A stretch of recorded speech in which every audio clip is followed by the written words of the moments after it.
Even in a loss, Sandy Alcantara pitched well and set a milestone while doing so.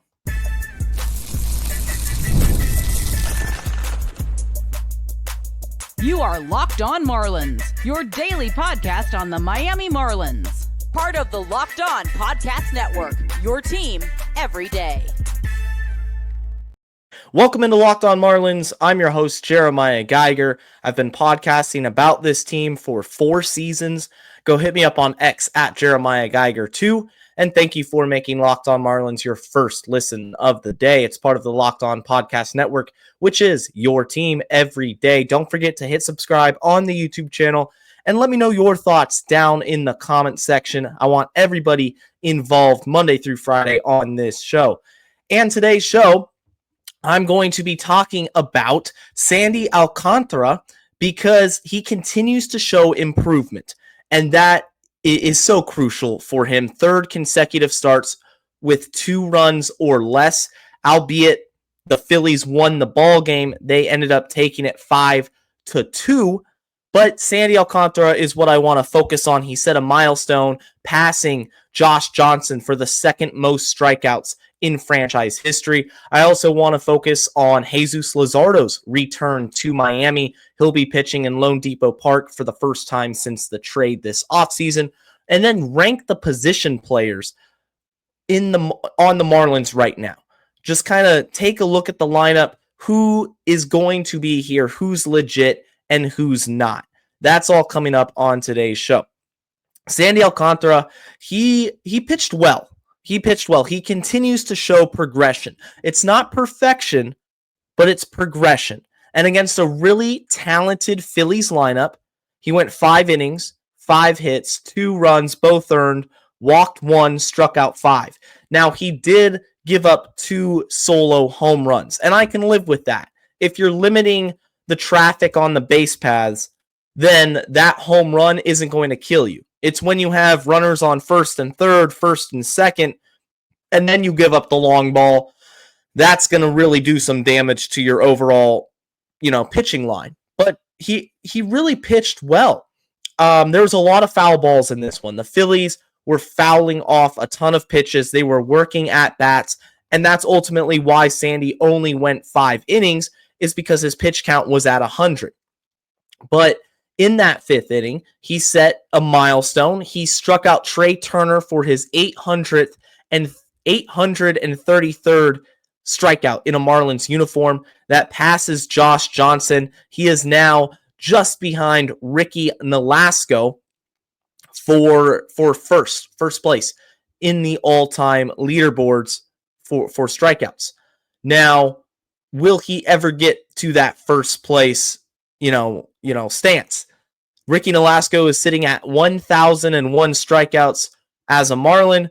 Sandy Alcantara did strike out another batter in this one. He finished with 5. He's at 834. If you told me that Sandy Alcantara was going to pitch through 2026, I would say yes, absolutely. He's going to finish his career as the all-time leader in strikeouts for the Marlins. But the more he continues to improve and the better he continues to pitch, quite honestly, the likelihood of him ever coming close to that total is slowing down, and it's starting to drop, because that means that his trade value starts to boost, and the Marlins could end up dealing him at this deadline or in the offseason if they want to go that route. I'm of the belief that they're going to deal him in the at the deadline if this continues, because right now it's a night and day difference from what we saw earlier in the season. These last 3 starts have boosted his confidence. We knew it was going to happen. It was just a matter of when. At one point, his ERA on the season was 8.47. It's all the way down to 6.88, almost 2 full runs. It's going to continue to drop with each and every consecutive good start that he makes.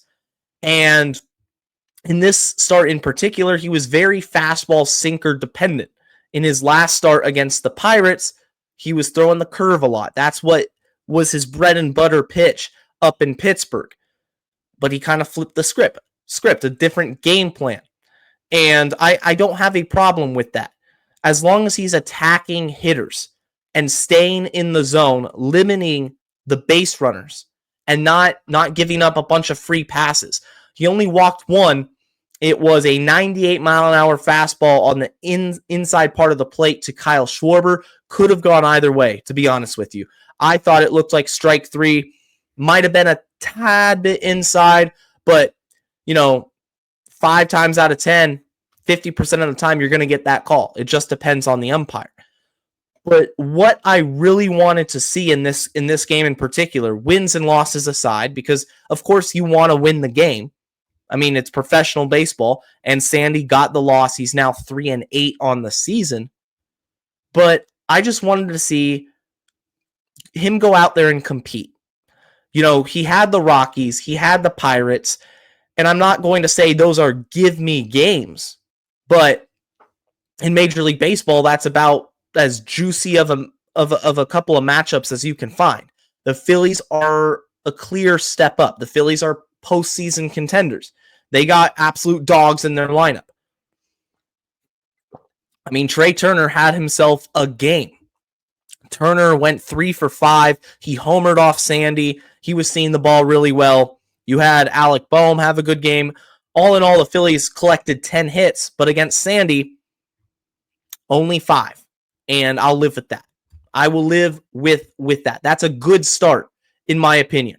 5 innings of 2-run baseball, both off solo home runs.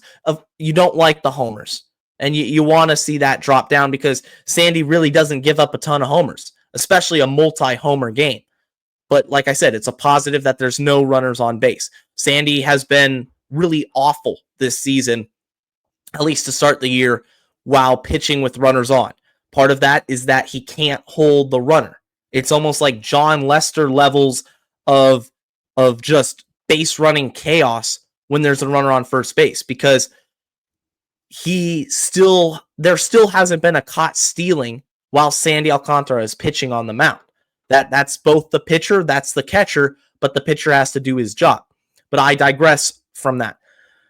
What I wanted to see is exactly what happened. A good start from Sandy against a really good lineup. It wasn't perfect, but it's progression.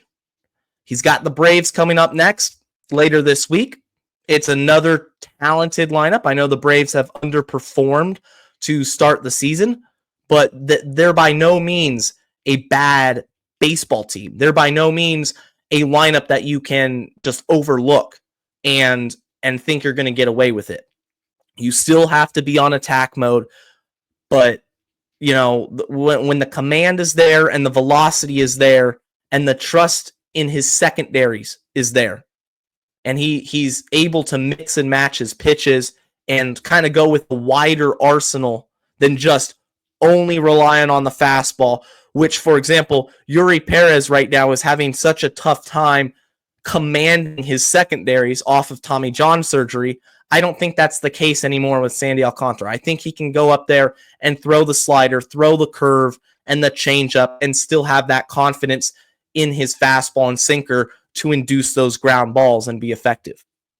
He's only going to continue to get better. I wouldn't be surprised if in the next couple starts we see a 7 or 8 inning outing. Sandy's that good, and it's great for his confidence. Coming up next, I'm going to talk about Jesus Luzardo's return. I'm also going to rank the Marlins offensive players, the position players, who I think is really good, who I think just doesn't have a future on this team. That's coming up right after this. And this episode is brought to you by our friends at Supply House. Get the supplies you need from the site made for the skilled trades. Supply House. Whether you're in plumbing, HVAC, or electrical work, Supply House is the reliable way to order products online. Whether it's for you or a family member or a friend who's a trade professional, you're going to find their website really easy to operate. There's no confusion. They got the latest product info and a complete inventory. Over 200,000 parts from over 400 top brands. You're going to find exactly what you need, delivered fast. from coast to coast. There's no major delays when it comes to Supply House. And if by chance you need help with that order, Supply House offers expert leading support and industry leading service. You'll always talk to a real person. There's no robots involved. And if you're a trade professional or you know a trade professional that wants that extra edge, you want a boost in your profession, then they got a free Trade Master program with exclusive perks like a dedicated phone line, free shipping, and discounts on every single order. Thousands of skilled professionals are already taking advantage, and so now it's your turn. Join the Trade Master program today at supplyhouse.com/TM and start ordering plumbing, HVAC, and electrical supplies with just a few clicks. And for a bonus, use promo code SH5 for 5% off your first order. That's supplyhouse.com. If you're an everyday listener to Locked On Marlins, I appreciate you always for being part of the Locked On Marlins crew. If this is your first or second time checking us out, do me a favor, hit that subscribe button on the YouTube channel. It helps me out a lot. And in this segment, I'm going to be talking a little bit about Jesus Luzardo's return to Miami. I think that's a storyline that has to be covered. And also, I'm going to rank the Marlins position players, just kind of give you a quick rundown on who I think is legit, who I think is just a placeholder, and who might be just downright bad. Because this lineup certainly has work to be done in order to get to the place that they ultimately want to be in terms of power and ultimately runs scored. But first off, Jesus Luzardo coming to Miami. He is pitching in Tuesday's game. And, this is his first start back at loanDepot Park. I know the Marlins faced him up in Philadelphia. It went really well for the Phillies and for Luzardo. He went 7 innings in that one, really effective.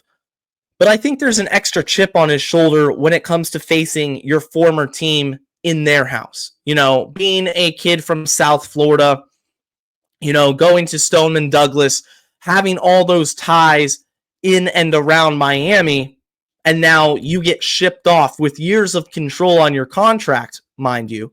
Like, the Marlins could have chose to build around Jesus Luzardo, or at least hold him for the time being.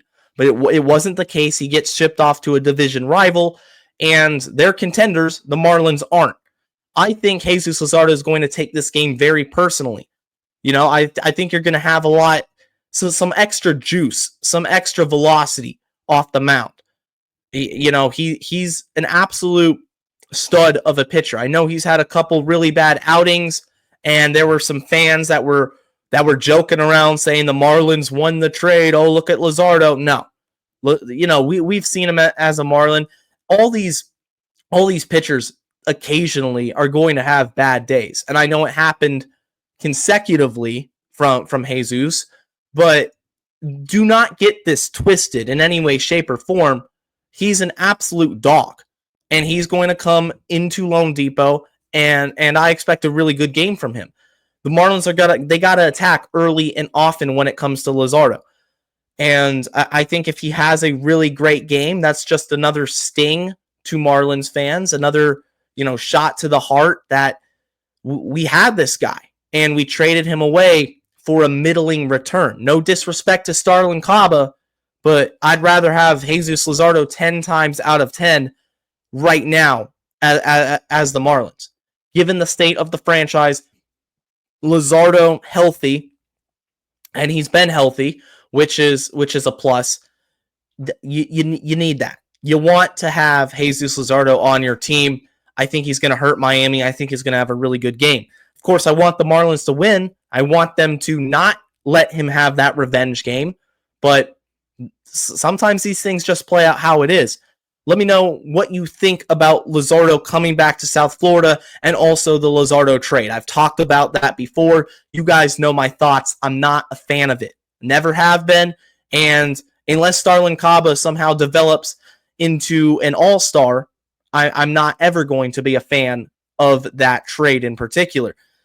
Ranking the position players for the Marlins. I'm going to do this a simple way. I'm just going to look at the lineup that was put out in Monday's game and just kind of give you a quick rundown, through the order, who I think is good, who I think just, needs to get on their way in the next coming months. Let's start Xavier Edwards. Xavier Edwards averaged 288, OPS 684. He had a couple hits in this one. The move to second base for Xavier Edwards was great. I think it was awesome for him defensively because he was never a shortstop, but also the second part of that is the mental aspect, playing your natural position and just going up there to hit. He's a natural hitter. He switch hits, and you're not going to see any power from him, and that's okay.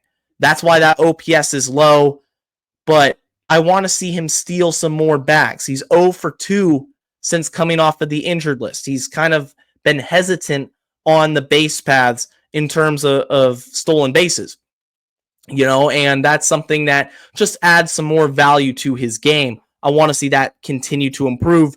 But for the time being, Xavier Edwards is the Marlins' second baseman for the foreseeable future. He's not going to get pushed off of second base right now defensively because he was shortstop. He got pushed off of short, but the hit tool is there. He's got the speed on the base paths. He's going to steal you bags. I want him to get back into it, but he's going to long term. He's a good player. He's here for the foreseeable future.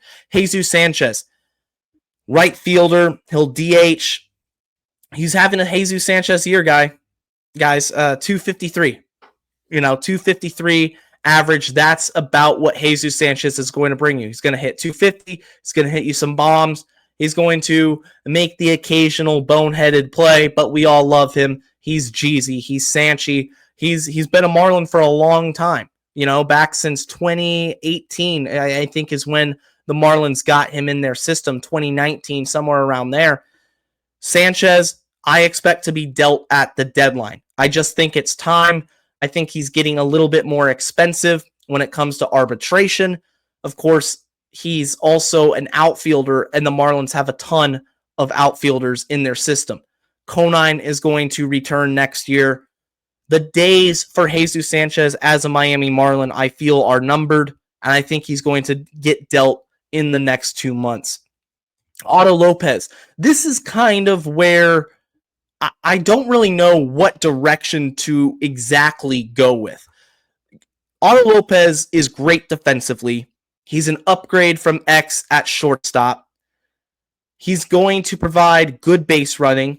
He's going to put the ball in play, but he really hasn't hit up to his potential last year. He's kind of taken a step back since his rookie campaign, in which he hits 270. Now he's hitting just 233, an OPS of sub 700. There's room to be done. I think the next few months are going to tell us a lot, whether Otto Lopez is here to stay and can be an everyday shortstop for the Marlins, or, he just is a placeholder. And that's where it really comes down to. It's going to come down to the back half of this year. And if he can get into a groove, get some power, and get that contact and collect some more base hits, the average has to climb, because hitting 230, although you play really good defense, doesn't strike a lot of confidence that you're going to be here in the long run.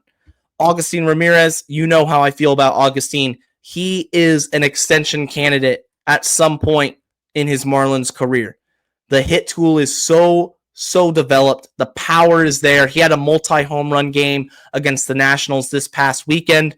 He's going to have his struggles. I understand that. But still, OPS of 742, hitting 237. I think that's just pitchers adjusting to him. He started off scorching hot. He's come back down to earth, but he has the best potential of anybody in the Marlins lineup to be a really real force against pitchers and just crush baseballs. Go up there and crush baseballs. Even if you move him off of catcher, eventually he's going to still have success as a designated hitter. We see a lot of great hitters that just DH, and that's fine. Defensive value is great, but I know what we expect to see with Augustin Ramirez.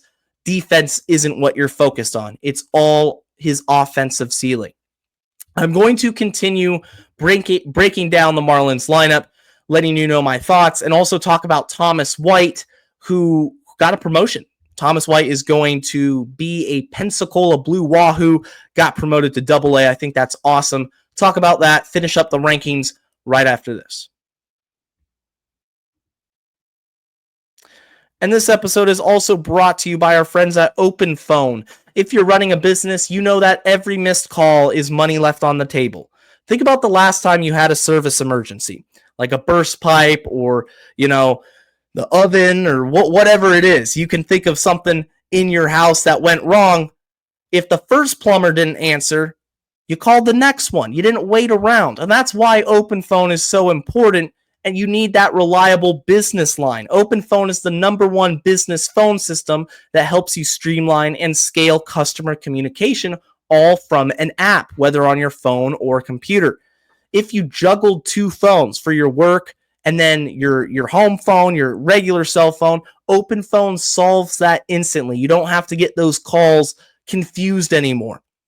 And after hours, when you're watching some Marlins baseball, the AI agent is going to handle those after hours calls. They're going to answer those common questions and capture leads so you never miss a customer ever again.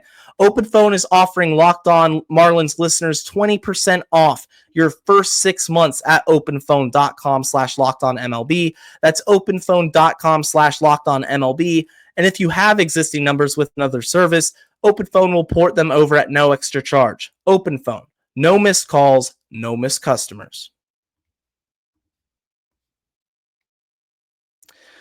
A reminder that it's not just on the YouTube channel where you can find Locked On Marlins. It's also on Spotify, Apple Music, Amazon Music, all the major podcast streaming platforms.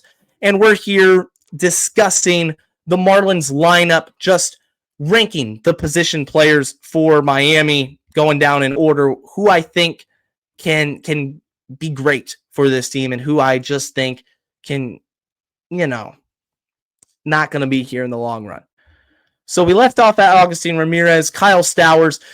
Kyle Stowers is in a slump, man. Stowers, he needs to break out of it. His average is all the way down to 275, but his OPS is at 811, and he hit a triple in this one. So Stowers is somebody that when he gets in a groove, he's going to be just fine. He has to mechanically make adjustments in order to get back to hitting the fastball. He swings through a lot of pitches. He's going to whiff a lot, but he also knows the strike zone, and he's going to attack. That's what I like about Stowers. He's going to attack. I think Stowers is a piece of the Marlins' future, and although he's a step below Augustin Ramirez in terms of overall offensive ceiling, I still really like him, and with the years of control they have, there's no reason they should be thinking to trade him. Eric Wagman. Wagman is not good defensively. He's just mediocre offensively. The 646 OPS, that's not going to cut it for a corner, a player that's limited to one of those corner spots. First base. He'll play left field. I think he can fake it in left, but overall he's going to be a first baseman. I think the time for Eric Wagman in Miami is limited just to this year. Even if they want to hold on to him the remainder of the season, I would rather have Troy Johnson get a shot post-deadline than Eric Wagman. Honestly, Eric Wagman to me feels like a DFA candidate at some point this season just because I want to see Troy Johnson up. First base has been a disaster for Miami offensively. Matt Mervis couldn't figure it out. Eric Wagman is just not very good. Liam Hicks, who's next on the list, he can play first base. Hicks is a much better option and should be playing every day over Wagman, even when he's not catching. Liam Hicks, he's leading rookies in RBIs. His OPS is over 800. He's played significantly less games than any of the other, real good Marlins players that I've been talking about. Kyle Stowers, way less games than him. Liam Hicks needs to be in the lineup every day, full stop. There's no argument against it. I know he hits lefties, or he's a lefty hitter, and you want to use that matchup. You want to platoon with Nick Fortes. I don't want that anymore. Nick Fortes, I just think shouldn't be on this team much longer. 3 catchers is a lot, but unless you're going to move Agustin Ramirez to designated hitter permanently, which they're not right now, then Liam Hicks should be the guy over Nick Fortes. I think he's been a great find in the Rule 5 draft. I'm excited to see what he has for the future. Connor Norby, he's having a rough season. He's having a rough year at the plate offensively in terms of decision-making. He swings at everything. He's whiffing a ton. There's blue all down his savant profile. Do I think that this can be fixed? Yes. I think the talent for Connor Norby is too great to just give up on him and put him in a category with someone that's not going to work out here, and that's not going to be a building block. I think Norby can be a building block, but he has to start making better plate decisions, have better plate discipline in the future, because there's too many pitches, uncompetitive pitches that he swings and misses at. That has to stop. The number 1 player on this list, the best position player offensively for the Marlins, just overall, Dane Meyers. Dane Meyers sitting .333 with an OPS of .862. He's crushing lefties. He's crushing righties. Dane Meyers is the dude, man. He is the biggest piece in this lineup that can make an impact, and he doesn't get treated like it. He doesn't get the respect he deserves because he's always getting pinch hit for. Now, in Monday's game, he got hit by a pitch. It looked like in the elbow, and he left the game. Heriberto Hernandez came in and replaced him. We didn't really see Dane Meyers get some swings, but he made a terrific diving catch early on. You could argue that he's a 5-tool player. He's got power. He's got speed. He's got an absolute cannon for an arm. He's got the range. He's got the hit tool because he's hitting everything. I mean, there's really no direct weakness in Dane Meyers' game, apart from the fact that he hasn't played a lot of Major League Baseball. And that's about it. His rookie season, cup of coffee in the majors back in 2023, and then last year he got hurt. But this is his breakout season. This is the season in which he, at 29 years old, 30 years old, he's establishing himself as a true major leaguer and a true everyday major leaguer. And other teams are starting to take note. I see fan accounts from the Cincinnati Reds, from the San Diego Padres, noticing Dane Meyers and saying, whoa, this guy absolutely is a stud. We need him on our team. He's going to come cheap. Don't sell on Dane Meyers for cheap unless you find an offer that you really can't refuse. And you shouldn't, because he doesn't have the track record that teams like to see from players in order to pay top dollar. Then don't trade him. Keep him around next year. I talked about this with LMF earlier in the week, yesterday's show. There's no reason to trade Dane Meyers when his value hasn't truly been at its highest. Now, he could be next year's trade deadline target for a lot of teams, but unless you're going to pay the premium, no Dane Meyers. Dane Meyers is a stud. I'm hoping he's okay with the hit by pitch. He left with elbow discomfort. Hopefully there's no, serious injury when it comes to that. But man, if I really had to go and list my top 5 or top 3, Dane's 1, Augustine's 2, Stowers 3, Norby 4. I take that back. I apologize. I got Dane 1, Augustine 2, Hicks 3, Stowers 4, Norby 5. I think the ceiling for Augustine is higher than it is for Dane Meyers. But production-wise, there's no argument Dane Meyers is the man and should be playing every single day. Thomas White got promoted to Double-A Pensacola. I think that's awesome. He was dominant for Beloit. He was just punching well above his actual, or below his weight class. I mean, he was dominant. There's no other way to put it. He strikes out everybody. I had the numbers pulled up here. I accidentally X'd out of the page, but let me read this to you here. 9 starts for Beloit this season, a 2.83 ERA, 35 innings. Oh, get this, 53 strikeouts. Walks plus hits for innings pitched, 1.11. That's really good. He's going to limit base runners. He's got a 100-mile-an-hour fastball. There's really nothing to criticize Thomas White for, and now he gets a huge jump in competition up to Double-A. I think that's a good challenge for him. I think that's what the Marlins want, is to start pushing one of their top prospects. Don't let, complacency set in. Here's a challenge. Go attack it. See if you can dominate. I think Thomas White is in the big leagues at some point in the back half of 2026. He's going to be one of the best left-handed prospects in the game, if not already. Once Andrew Painter graduates from Philly and he makes his debut, he's an absolute stud. Thomas White will have the argument to be the best left-handed pitching prospect in 2026. He is really, really good. I can't wait to see what the future holds from him. And I think it's awesome that he got that promotion to Double-A and is going to showcase his talent at a higher level. That's going to do it for today's edition of Locked On Marlins, guys. As always, I appreciate you for listening and watching. And until next time, stay safe, stay locked on, and let's go fish.